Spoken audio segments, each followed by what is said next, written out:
Welcome to BV9 news bulletin. ముందుగా headlines చూద్దాం. BRS నేతలతో సమావేశంలో పాల్గొన్న ఎమ్మెల్సీలు కవిత, పోచంపల్లి శ్రీనివాసరెడ్డి, కేటీఆర్ తో సమావేశంలో పాల్గొన్న మాజీ ఎమ్మెల్యేలు, మహిళా నేతలు. వరంగల్లో జరిగే రజతోత్సవ సభ ఏర్పాట్లపై చర్చించిన కేసీఆర్. ఇలాంటి మరో 100 కేసులు పెట్టినా భయపడనన్న భూవన కరుణాకర్ రెడ్డి. టీటీడీ గోశాలలో ఆవులు చనిపోయాయని తప్పుడు ప్రచారం చేశారంటూ భూవనపై కేసు. విద్యార్థి దశ నుంచే పోరాటాలు చేశానన్న భూవన, ఏ తప్పు జరిగినా ప్రశ్నిస్తూనే ఉంటానని వ్యాఖ్య.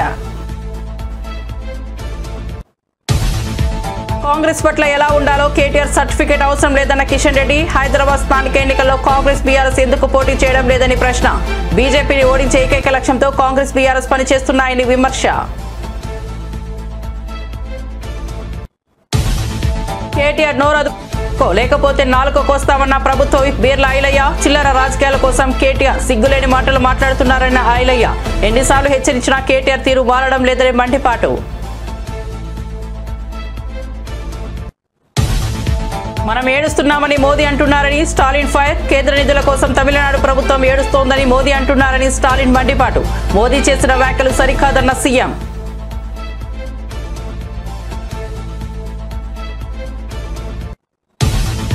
పేదల కన్నిటిని తుడిచేందుకు భూభారతిని తీసుకొచ్చామన్న పొంగులేటి శ్రీనివాసరెడ్డి. గతంలో ధరణి గురించి రెవెన్యూ సదస్సులు ఎక్కడైనా పెట్టారా అని ఆగ్రహం. భూ సమస్యలకు సంబంధించి 9.24 లక్షల దరఖాస్తులు వచ్చాయన్న మంత్రి.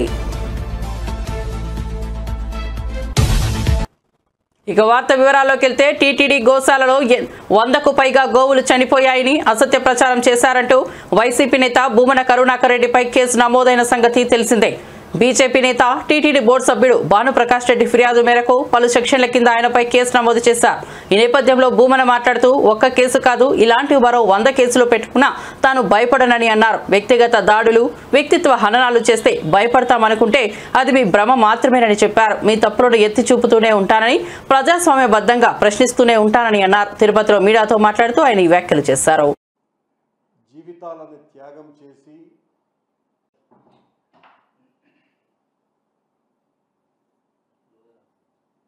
నిన్న తిరుమలలో, తిరుపతిలో ఎన్నడూ లేని విధంగా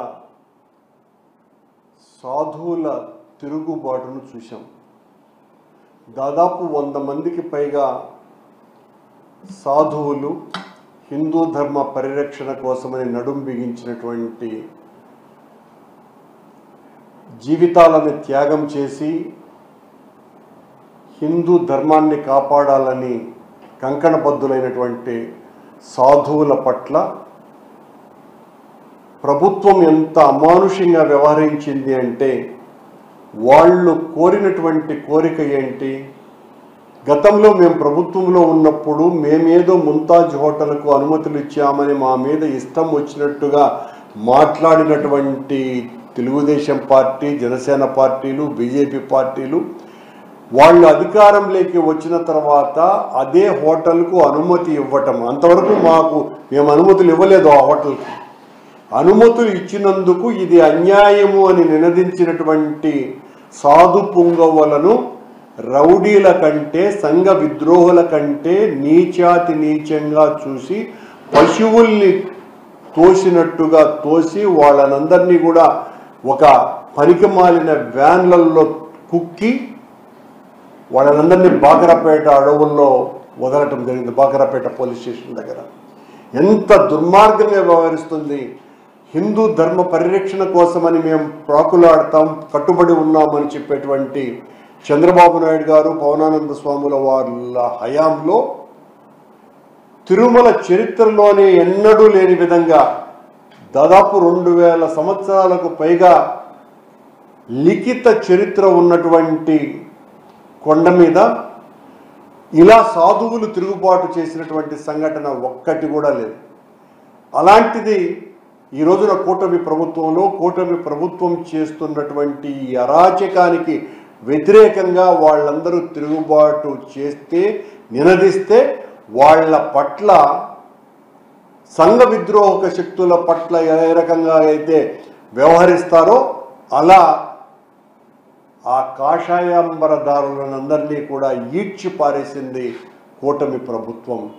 ఇంతకంటే హిందూ ధర్మానికి అవమానకరమైనటువంటి సంఘటన భారతదేశంలోనే జరగల.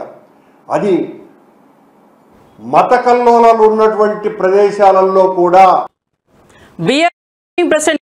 ప్రభుత్వం తీవ్ర స్థాయిలో విరుచుకుపడ్డారు. సీఎం రేవంత్ రెడ్డి మంత్రులు తమ 15 నెలల పాలనలో సంక్షేమ పథకాలు, సోనియా గాంధీ ఇచ్చిన అభయహస్తం 6 గ్యారంటీలను అమలు చేస్తుంటే కేటీఆర్ ఓర్చుకోలేక చిల్లర మర్లర రాజకీయాలు చేస్తున్నారని మండిపడ్డారు. చిల్లర రాజకీయాల కోసం సిగ్గులేని మాటలు మాట్లాడుతున్నారని విమర్శించారు. నోరు అదుపులో పెట్టుకో బిడ్డ, లేకపోతే నాలుక కోస్తామని హెచ్చరించారు. నోరు అదుపులో పెట్టుకోమని ఎన్నిసార్లు హెచ్చరించినా నీ తీరు మారడం లేదని ఐలయ్య అన్నారు. 10 ఏళ్ల పాటు తెలంగాణను పందికొక్కుల్లా దోచుకున్నారని, పింక్ మీడియా, సోషల్ మీడియా ద్వారా కాంగ్రెస్ ప్రభుత్వాన్ని బదనాం చేయాలని చూస్తున్నారని మండిపడ్డారు. మతిభ్రమించి మాట్లాడుతున్నాడు. అధికారం పోయిందనే అక్కస్తోటి, అధికారం మదంతోటి తెలంగాణను మొత్తం లూటీ చేసి మళ్ళా ప్రజా సంక్షేమాలు అందిస్తున్నటువంటి ప్రజాప్రభుత్వంలో మా గౌరవ ముఖ్యమంత్రి రేవంత్ రెడ్డి గారి నాయకత్వాన ఒకవైపు అభివృద్ధి, ఒకవైపు సంక్షేమం చేసుకుంటూ పోతుంటే ప్రభుత్వం ఏ పథకం చేపట్టినా కాలంలో కట్టబెట్టినట్టుగా ఆయన వెకిలి చేష్టలతోటి మా ప్రభుత్వం నుంచి చిల్లర మల్లర మాట్లాడుతుండు. కేటీఆర్ నోరు అదుపులో పెట్టుకో, లేకపోతే నీ నాలుక కోసం బిడ్డ, ఎన్నిసార్లు హెచ్చరించినా 10 ఏళ్లు తెలంగాణ సంపదను పందికొక్కుల్లాగా దాచుకొని ఆ సంపదతోటి మీ పింక్ మీడియా ద్వారా కానీ మీ సోషల్ మీడియా ద్వారా మా ప్రభుత్వాన్ని బదనాం చేయాలని చెప్పి చూస్తున్నారు. తస్మాత్ జాగ్రత్త. మా ప్రజా ప్రభుత్వం, మా గౌరవ ముఖ్యమంత్రి రేవంత్ రెడ్డి గారు, మా మంత్రులు ఈ 15 నెలల్లో ఒక్కొక్కటిగా సంక్షేమ పథకాలు, తల్లి సోనియం ఇచ్చినటువంటి అభయసం 6 గ్యారెంటీలు అమలు చేస్తుంటే ప్రజలలో వస్తున్నటువంటి ఆదరణ చూసి ఓర్వలేక చిల్లర మల్లర రాజకీయాలు చేస్తున్నారు. ప్రభుత్వం వచ్చిన కాంచెల ప్రజాప్రభుత్వాన్ని కూలుస్తామంటున్నారు. సిగ్గుమాలి ఇలా మీకు చందాలిస్తున్నారు. కాంగ్రెస్ ఎమ్మెల్యేలను కొనుమని మాకు చందాలిస్తారని సిగ్గుమాలిన మాటలు మాట్లాడుతున్నారు. తెలంగాణ సంపద దోచుకుని దాలకుండా రియల్టర్ దగ్గర, బ్రోకర్ల దగ్గర, భూ స్కాములు చేసిన దగ్గర చందాలు వసూలు చేస్తున్నటువంటి కేటీఆర్ నీ లెక్క పసులో అంగట్లో సంతలో పసులో ఉన్నట్టుగా అమ్ముడు పోయే ఎమ్మెల్యేలు కాదు. ఇలా ప్రజల చేత ఎన్నుకోబడ్డటువంటి కాంగ్రెస్ ఎమ్మెల్యేలు, నికాలసైన ఎమ్మెల్యేలు. మీ పరిపాలన నచ్చక, మీ అయ్య పాలన నచ్చకనే ఇలా కాంగ్రెస్ వైపు 10 మంది మద్దతు ఇచ్చి మీ ఎమ్మెల్యేలు వస్తుంటే సిగ్గు మారి ఎమ్మెల్యేలను కొంటా అని చెప్పి నోరు అదుపులో పెట్టుకొని మాట్లాడాలి. మీకు చందాలు ఎవరు ఇస్తారో, మీకు భూ కబ్జాలు, భూదందాలు చేసిన మీరు తెచ్చినటువంటి భూధరణి చట్టం ద్వారా 1000 ఎకరాలు కొల్లగొట్టి, ప్రభుత్వ భూములను కొల్లగొట్టి, వక్ఫ్ బోర్డు భూములను, దేవాదాయ భూములను కొల్లగొట్టి ఆ డబ్బుతోటి ఎమ్మెల్యేలను చూస్తున్నావు. తస్మత్ జాగ్రత్త బిడ్డ. నీ పరిపాలన చూసే ప్రజలు విసిగి వేజారు.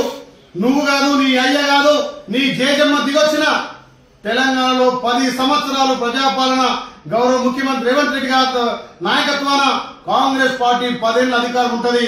నువ్వు రాసి పెట్టుకో. ఇలాంటి చిల్లర మల్లర రాజకీయాలు చేస్తే మిమ్మల్ని ఇప్పటికే పొందబెట్టిరు. ఎంపీ ఎలక్షన్ లో గుండుసులు దూయించారు. రేపు రాబోయే స్థానిక సంస్థల్లో మిమ్మల్ని గ్రామాలలో తిరగనియరు.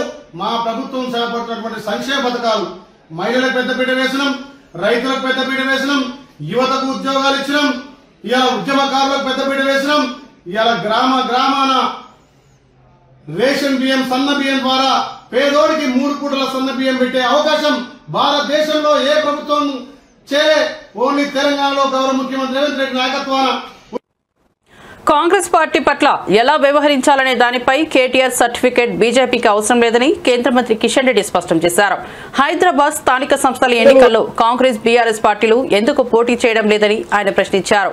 రాష్ట్రంలో అధికారంలో ఉన్న కాంగ్రెస్ పార్టీ ఎన్నికలకు దూరంగా ఉండటం సరికాదని అన్నారు. బేగంపేటలో ఎమ్మెల్సీ ఎన్నికపై నిర్వహించిన బీజేపీ సన్నాహక సమావేశంలో ఆయన మాట్లాడుతూ మజ్లిస్ పార్టీకి వ్యతిరేకంగా బీజేపీ నిరంతరం పోరాటం చేస్తోందని అన్నారు. మజ్లిస్ పార్టీకి సంతోషంగా ఉండాలి, మజ్లిస్ పార్టీ కనుసైగల్లో ఉండాలి, మజ్లిస్ పార్టీ మెప్పు పొందాలి. ఈరోజు ఈ తెలంగాణ దురదృష్టము ఈ రకమైనటువంటి పరిస్థితి వచ్చింది. గతంలో ఆంధ్రప్రదేశ్ ఉన్నప్పుడు పరిస్థితి వేరు. ఈరోజు తెలంగాణ ఏర్పడిన తర్వాత తెలంగాణ ప్రజలు చైతన్యం కాకపోతే, తెలంగాణ ప్రజలు రానున్నటువంటి ప్రమాదాన్ని గ్రహించకపోతే, తెలంగాణ ప్రజలు ఈ తెలంగాణను రక్షించుకోవాలనేటువంటి ఆలోచన లేకపోతే మళ్ళీ నిజాం పరిపాలన ఏ రకంగా రజాకార్ల కాలంలో ఏ రకమైనటువంటి దౌర్జన్యకాండ కొనసాగిందో అదే పరిస్థితి వస్తుంది. ఈరోజు పాతపట్నంలో రజాకార్ల సమయంలో దౌర్జన్యాలు జరిగినాయి. స్వాతంత్రం వచ్చిన తర్వాత మనం ఎన్నుకున్నటువంటి ప్రభుత్వాలు అధికారంలో ఉన్న తర్వాత ఎన్ని బస్తీలు కాలైనాయో నేను పత్రికా విలేకరులందరినీ కోరుతా ఉన్నాను, ఒక్కసారి మీరు సర్వే చేయండి. నేను హైదరాబాద్ పాతపట్నంలో పెరిగాను. ఎన్ని హిందూ బస్తీలు, దళితులు ఉండేటువంటి బస్తీలు ఊచకోత కోసి దౌర్జన్యం చేసి ఈ మజ్లిస్ పార్టీ ఆ బస్తీలన్నిటిని కూడా అడ్డికి పావుశారంటారు తెలంగాణలో. ఆ రకంగా ఇండ్లన్నిటిని కూడా స్వాధీనం చేసుకొని ఎన్ని ఖాళీ చేయించారో ఒక్కసారి సర్వే చేయాల్సిందిగా కోరుతా ఉన్నాను. ఈ ప్రభుత్వం ఒక వైట్ పేపర్ పబ్లిష్ చేయాల్సిందిగా కోరుతా ఉన్నాను. కాబట్టి ఇది చాలా పెద్ద ప్రమాదం. అందుకే తెలంగాణ ప్రజలు జాగ్రత్త పడాల్సిన అవసరం ఉంది. నేను ఒక్కటే అడుగుతా ఉన్నాను, రాహుల్ గాంధీకి ఎందుకు ఈరోజు హైదరాబాద్ నగరంలో అధికారంలో ఉండి మీరు ఈ ఎమ్మెల్సీ ఎలక్షన్స్ లో ఎందుకు పోటీ చేయడం లేదో చెప్పే ధైర్యం ఉందని అడుగుతా ఉన్నాను. ఎందుకు మజ్లిస్ పార్టీకి వ్యతిరేకంగా ఎందుకు పోటీ చేయలేదో తెలంగాణ ప్రజలకు జవాబు చెప్తారో అడుగుతా ఉన్నాను. ఎందుకు ఈరోజు బీఆర్ఎస్ పార్టీ మీరు మొన్న పార్లమెంట్ ఎలక్షన్స్ లో పోటీ చేశారు కదా, ఎమ్మెల్యే ఎలక్షన్స్ లో పోటీ చేశారు కదా, ఓడిపోతామని తెలిసి కూడా పోటీ చేశారు కదా, డిపాజిట్ రాదని తెలిసి కూడా పోటీ చేశారు కదా, బీజేపీని ఓడించడం కోసం, మజ్లిస్ పార్టీని గెలిపించడం కోసం అసెంబ్లీ ఎలక్షన్స్ లో, కార్పొరేషన్ ఎలక్షన్స్ లో, ఎంపీ ఎలక్షన్స్ లో మీరు పోటీ చేశారు కదా, ఇప్పుడు ఎందుకు పోటీ చేయడం లేదో చెప్పాలి. ఇదంతా కూడా మజ్లిస్ పార్టీతో చేసుకున్నటువంటి దుర్మార్గమైనటువంటి ఒప్పందం. బీజేపీని ఓడించేటువంటి కుట్ర, బీజేపీ ఓడించేటువంటి చేసేటువంటి కుట్రలో భాగంగానే ఈ మూడు పార్టీలు కూడా ఒకటై ఈరోజు భారతీయ జనతా పార్టీని ఓడించేటువంటి ప్రయత్నం చేస్తా ఉన్నారు. భారతీయ జనతా పార్టీని అణిచివేసేటువంటి ప్రయత్నం చేస్తా ఉన్నారు. జాతీయ భావజాలాన్ని తొక్కిపెట్టేటువంటి ప్రయత్నం చేస్తా ఉన్నారు. ఇక్కడ ప్రజల హక్కులను కాలరాచేటువంటి ప్రయత్నం చేస్తా ఉన్నారు. ఈ మూడు పార్టీలు కూడా కుటుంబ పార్టీలే. సోనియా కుటుంబము, నెహ్రూ కుటుంబము, కేసీఆర్ కుటుంబము, ఓవైసీ కుటుంబం, ఈ మూడు కుటుంబ పార్టీలు ఈరోజు తెలంగాణ రాష్ట్రాన్ని, హైదరాబాద్ నగరాన్ని మరి కేంద్ర ప్రభుత్వ నిధుల కోసం మన ప్రభుత్వం ఏడుస్తోందని ప్రధాని మోదీ అంటున్నారని తమిళనాడు సీఎం స్టాలిన్ మండిపడ్డారు. కేంద్రం నుంచి ఎంత ఇచ్చినా తమిళనాడులో ఉన్న వాళ్ళు ఏడుస్తున్నారని మోదీ ఆరోపించారని, అలాంటి వ్యాఖ్యలు సరికాదని అన్నారు. గుజరాత్ సీఎంగా మోదీ ఉన్నప్పుడు నిధుల కోసం కేంద్ర ప్రభుత్వాన్ని ఎలా అడిగారో అందరికీ తెలుసునని చెప్పారు. కేంద్రం నుంచి ఎన్ని నిధులు ఇచ్చినా మనం ఏడుస్తున్నది మోదీ అనడం దారుణమని అన్నారు. డిలిమినేషన్ వల్ల లోక్సభ స్థానాలు తగ్గవని కేంద్ర హోంమంత్రి అమిత్ షా హామీ ఇవ్వాలని స్టాలిన్ డిమాండ్ చేశారు. నీట్ పరీక్ష నుంచి తమిళనాడును విముక్తి చేయాలని కోరారు. తమిళనాడుపై హిందీ భాషను బలవంతంగా రుద్దే ప్రయత్నం చేయరాదని అన్నారు. திமுகவோட போர் என்னன்னு தமிழ்நாட்டு மக்களுக்கு மட்டும் இல்ல, இந்தியாவில் இருக்கக்கூடிய எல்லோருக்கும் தெரிஞ்சிருக்கப்போ இதான் திமுக போவர். உண்மை இப்படி இருக்க திசை மாறி சென்று கொண்டிருப்பவர்கள் திசை காட்டிகளாக இருக்கிற எங்களை பார்த்து திசை புலம்ப வேண்டாம். நான் கேட்பது, மாண்புமிகு ஒன்றிய உள்துறை அமைச்சர் அமித்ஷா அவர்களை நீட் தேர்வில் விளக்கு தருவோம்னு உங்களால் சொல்ல முடியுமா? இந்தியை திணிக்க மாட்டோம்னு உங்களால் உறுதியளிக்க முடியுமா? தமிழ்நாட்டுக்கு இவ்வளவு சிறப்பு நிதியை கொடுத்திருக்கிறோம்னு பட்டியல் போட முடியுமா? தொகுதி மறுசீரமைப்பால தமிழ்நாட்டோட பிரதிநிதித்துவம் குறையாதுன்னு வாக்குறுதி கொடுக்க முடியுமா? நாங்க செய்யறது திசை திருப்பல்னா இதுக்கெல்லாம் தெளிவான பதில தமிழ்நாட்டு மக்களுக்கு ஏன் நீங்க கொடுக்கல? அடுத்து கொஞ்ச நாளைக்கு முன்னாடி தமிழ்நாட்டுக்கு நம்முடைய மாண்புமிகு பிரதமர் அவர்கள் வந்தார்கள். ராமேஸ்வரத்துக்கு வந்தார்கள், ராமநாதபுரம் மாவட்டத்துக்கு வந்தார்கள், பாலத்தை திறந்து வைக்க வந்தார்கள். வரட்டும், அதை நாங்கள் விமர்சிக்க விரும்பல. ஆனா என்ன பேசிட்டு போனாருங்க? எவ்வளவு கொடுத்தாலும் இங்க அழுகுறாங்க, எவ்வளவு நிதி கொடுத்தாலும் நம்ம அழுகுறோமா அப்படின்னு பேசிட்டு போயிருக்காரு. நான் மிகுந்த அடக்கத்தோடு மரியாதையோடு மாண்புமிகு பிரதமருக்கு நினைவுபடுத்த விரும்புவது, ஒன்றிய அரசிடம் கையேந்தி நிற்க மாநிலங்கள் பிச்சைக்காரர்களான்னு யாரு நீங்க கேட்டது? மாநில சுயாட்சிக்கான குரல் நம் மாண்புமிகு திட்டத்தின் கீழ் நகர்ப்புற பகுதிகளில் இலவச வீட்டுமனை பட்டா வழங்கப்படுகிறது. இதோ தமிழ்நாட்டிலேயே அதிகபட்சமாக 63 வீட்டுமனை பட்டா வழங்கப்படுகிறது.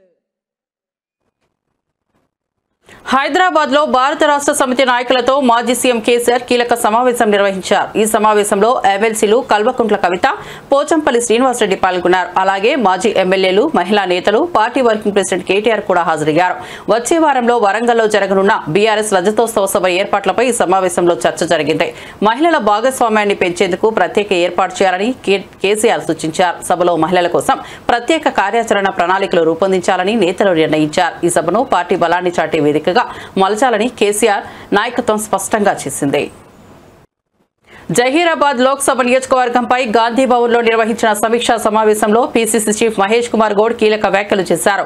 ప్రభుత్వ సంక్షేమ అభివృద్ధి పథకాలను ప్రజల్లోకి విస్తృతంగా తీసుకెళ్లాలని నాయకులకు సూచించారు. నేతలు, కార్యకర్తలు ఒకటిగా సమన్వయంతో పనిచేయాల్సిన అవసరం ఉందని చెప్పారు. అయితే పార్టీ లైన్ దాటి వ్యవహరించే వారిపై కఠిన చర్యలు తప్పవని ఆయన స్పష్టం చేశారు. పార్టీ శ్రేణులు ప్రజల మద్దతు నిలబెట్టుకోవాలని, రానున్న ఎన్నికల్లో విజయాన్ని సాధించాలని పిలుపునిచ్చారు. హైదరాబాద్ లోని ఇందిరా పార్క్ ధర్నా చౌక్ వద్ద గ్రూప్ 1 అభ్యర్థులు భారీగా ధర్నాకు దిగారు. టీఎస్పీఎస్సీ నిర్వహించిన గ్రూప్ 1 పరీక్షల్లో అవకతవకలు చోటు చేసుకున్నాయని అభ్యంతరం తెలిపారు. గ్రూప్ 1 అభ్యర్థులకు అన్యాయం చేయకు అంటూ నినాదాలు చేస్తూ పరీక్షా ప్రక్రియపై న్యాయపరమైన విచారణ జరిపించాలని డిమాండ్ చేశారు. ఈ వ్యవహారాన్ని జ్యుడిషియల్ కమిటీకి అప్పగించి సిబిఐ విచారణ జరపాలని అభ్యర్థులు ప్రభుత్వాన్ని కోరుతున్నారు. న్యాయం కోసం తాము శాంతియుతంగా పోరాడతామని స్పష్టం చేశారు. పబ్లిక్ సర్వీస్ కమిషన్ వారు గాని, ప్రభుత్వం వారు గాని ఓపెన్ దర్బార్ మీటింగ్ పెట్టి నిరుద్యోగుల ప్రశ్నలకు జవాబు చెప్పాలి. నిరుద్యోగులు నొట్టి అడుగుతలేరు, సైంటిఫిక్ గా అడుగుతున్నారు. 30 మందికి వరుస ఉన్నోళ్లకు ఒకే మార్కులు ఎట్లా వస్తాయి? ఒకటి ఇంగ్లీష్ మీడియం వాళ్ళకి వచ్చి తెలుగు మీడియంలోకి ఎందుకు రావడం లేదు? ఒక కులానికే ఎక్కువ మందికి ఎక్కువ మార్కులు ఎట్టొచ్చినాయి. ఈ విధంగా ఒక పద్ధతి ప్రకారం కుట్రపూరితంగా ఎస్సీ బీసీలను అణచివేసి కుట్రల భాగంగానే గ్రూప్ 1 ఫలితాలు రద్దయి బీసీలను పెట్టి బీసీల గొంతుకు వస్తున్నారు. కాబట్టి దీని మీద మీరు మర్చిపోయి ఈ రోజు ఆనాడు ముఖ్యమంత్రి రేవంత్ రెడ్డి గారు ఈ గుండె అలసిపోయినటువంటి ఈ గుండె మీద మాత్రం తన్నకండి. మీకు చాలా చాలా చాలా అంటే చాలా విధాలుగా మేము సహాయం చేశాము. కానీ ఆ సహాయాన్ని మీరు మర్చిపోయి ఈరోజు ఆనాడు బలిదేవత అన్నటువంటి సోనియా గాంధీ యొక్క బర్త్డే రోజు మమ్మల్ని బలి చేయడానికి మీరు బలి చక్రవర్తిగా మీరు ప్రవర్తిస్తూ ఉన్నారు. మీరు బలి చక్రవర్తిగా ఒక్క సోనియమ్మను ఆనందపరచడానికి 40 లక్షల మంది అమ్మలను, తెలంగాణ నిరుద్యోగుల యొక్క అమ్మలను మీరు అన్యాయంగా మీరు బాధపెడతా ఉన్నారు. ఈ ఉసురు మాత్రం ఊరికే పోదు. జాగ్రత్తగా మీరు కూడా ఈ యొక్క కేసులని అన్ని క్లియర్ అయిపోయిన తర్వాతనే మా యొక్క గ్రూప్ 1 ఎగ్జామ్ కానీ, గ్రూప్ 2 ఎగ్జామ్ కానీ, గ్రూప్ 3 ఎగ్జామ్ కానీ కండక్ట్ చేయవలసిందిగా కోరుతా ఉన్నాం. రాష్ట్రంలో భూ సమస్యలు, పేదల ఆస్తుల రక్షణ కోసం భూభారతి చట్టాన్ని తీసుకొచ్చామని మంత్రి పొంగులేటి శ్రీనివాసరెడ్డి వెల్లడించారు. గత ప్రభుత్వ హయాంలో ధరణి వ్యవస్థపై ఎటువంటి అవగాహన కార్యక్రమాలు చేపట్టలేదని ఆయన విమర్శించారు. ఇప్పటి పాలకులు చేసిన తప్పులను ఇప్పటికీ గ్రహించకుండా విమర్శలు చేయడం దురదృష్టకరమన్నారు. భూభారతి చట్టంలో సాదా బైనామా లాంటి సమస్యాత్మక అంశాలను తొలగించామని తెలిపారు. ఇప్పటికే భూ సమస్యలపై 9.24 లక్షల దరఖాస్తులు అందాయని, అవి పరిష్కార దిశగా త్వరితగతిన దృష్టి పెట్టామని వివరించారు. భూభారతి ద్వారా పేదలకు భూములపై పక్కా హక్కులు కల్పించాలనే లక్ష్యంతో ప్రభుత్వం ముందుకు సాగుతోందని స్పష్టం చేశారు. వీధుల్లో రౌడీల్లా ఆ బిల్లు పెట్టకుండా ఎలా అడ్డుకున్నారో, స్పీకర్ గారి మీద గాని నా మీద గాని ఆ కాగితాలు చింపి ఎలా వేశారో ఆనాడు రాష్ట్ర ప్రజలందరూ ప్రత్యక్షంగా చూశారు. అయినా వాళ్ళకి జ్ఞానోదయం రాలే. 2 పర్యాయాలు చెంప చెల్లుమనేటట్టు తెలంగాణ ప్రజల తీర్పు ఇచ్చినా వారు ఏం తప్పు చేశారో, ధరణిలో ఏమి తప్పులున్నాయో అనేది గ్రహించకుండా ప్రతిపక్షంలో ఉన్నావు కాబట్టి ఏది పడితే అది మాట్లాడతామని, మాట్లాడితే చెల్లుద్దని వారు అనుకున్నారే తప్ప వారు చేసిన తప్పుని గ్రహించకపోవటం నిజంగా దురదృష్టకరం. ఈ వేదిక మీద నుంచి వారిని ఒక్కటే అడగదలుచుకున్నాను. అయ్యా, మీరు 2020 చట్టం చేశారు. చట్టము చేసిన తర్వాత చట్టాలలో లొసుకులు, మీ స్వార్థము, మీ వ్యవహారము అది తర్వాత మాట్లాడతాను. 2020 చట్టం చేసిన తర్వాత ఏ పొద్దైనా, ఏ ఊళ్ళోనైనా, ఏ వాడలోనైనా ఇటువంటి రెవెన్యూ సదస్సుని మీరు పెట్టగలిగారా? నిజంగా మీరు పెట్టి ఉంటే ప్రజలు ఈ ధరణితో ఎంత ఇబ్బంది పడ్డారో ఆ సభలో మీ ఈపు విమానము మోత మోగించి ఉండేవాళ్ళు.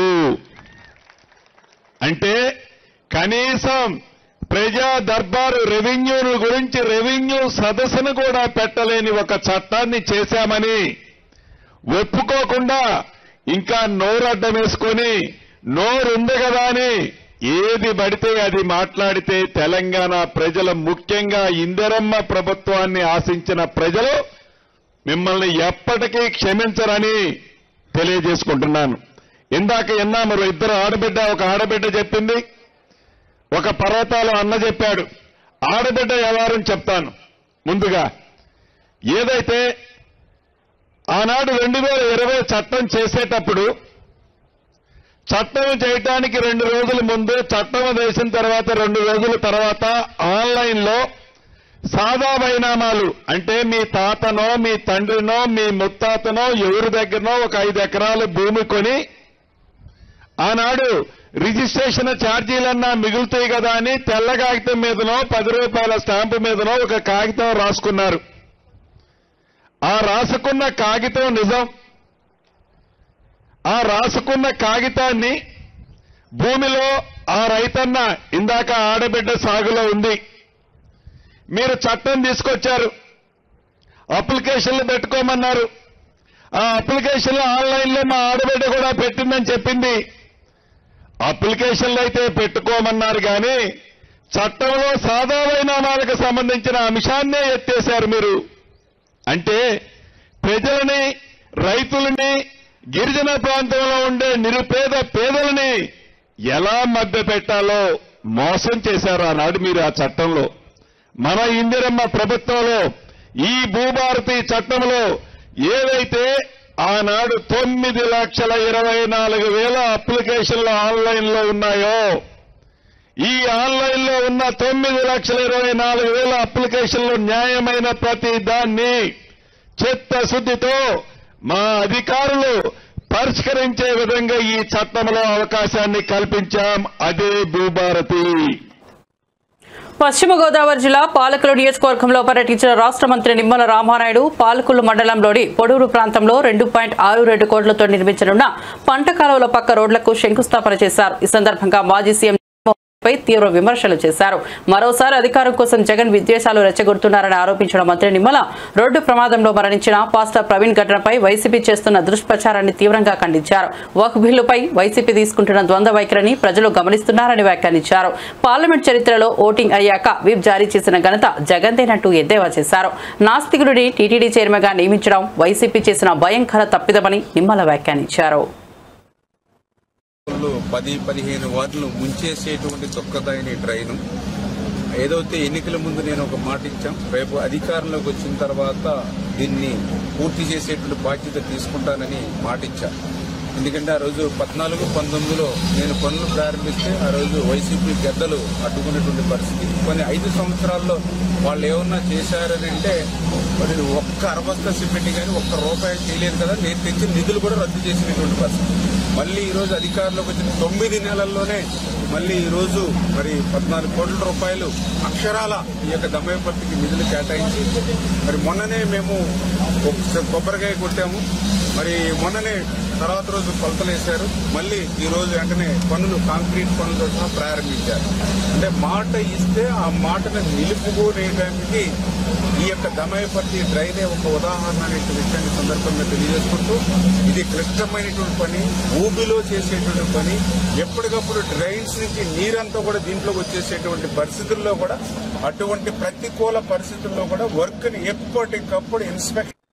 బులెటిన్ ముగించే ముందు హెడ్లైన్స్ మరోసారి చూద్దాం.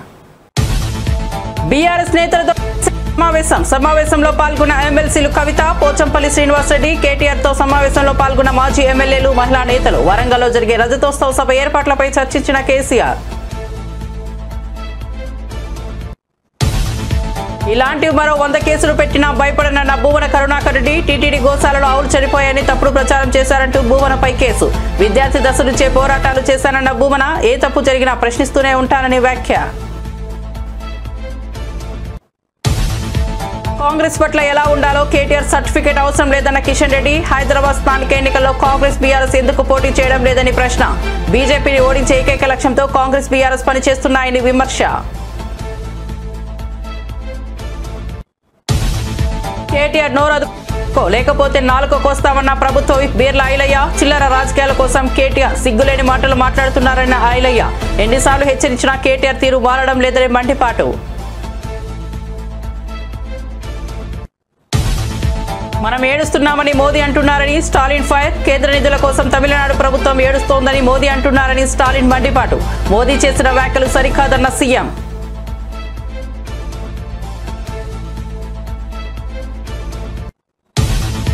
పేదల కన్నిటిని దుర్చేందుకు భూభారతిని తీసుకొచ్చామన్న పొంగులేటి శ్రీనివాసరెడ్డి. గతంలో ధరణి గురించి రెవెన్యూ సదస్సులు ఎక్కడైనా పెట్టారా అని ఆగ్రహం.